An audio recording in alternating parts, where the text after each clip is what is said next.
ప్రధానమైనటువంటిది ఏమిటంటే ఇంద్రియ నిగ్రహం. The main teaching is sense control.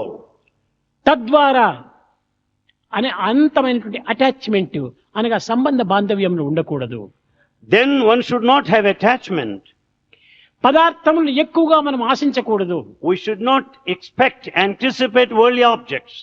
Ceiling on desires. That is sealing on desire. ఈ యొక్క కోరికలను మనం తగ్గించుకోవాలి. We should cut short our desire. మన సుఖ దుఃఖములకు మూల కారణం కోరికలే. For our pleasure and pain, desires are responsible. కోరేటువంటి వాడు భక్తుడు కాదు. The one with the desire is no devotee. ఫలాపేక్షతో సాధన చేసేటువంటి వాడు భక్తుడు కాదు. The one who works for objectives. ఫలరహితమైనటువంటి దీంతో సాధన చేయాలి. You have to work for the welfare. Then you have గొప్ప to practice. వేదాంతి అయినప్పటికీ, You may be a spiritualist. నిరంతరం కూడా నువ్వు రాత్రింపగలు వేదమును ఉచ్చరిస్తూ ఉండినప్పటికీ, You may chant Veda day in day out. శాస్త్రములు క్షుణ్ణంగా తెలిసినటువంటి You వాడైనప్పటికీ, may know text thoroughly.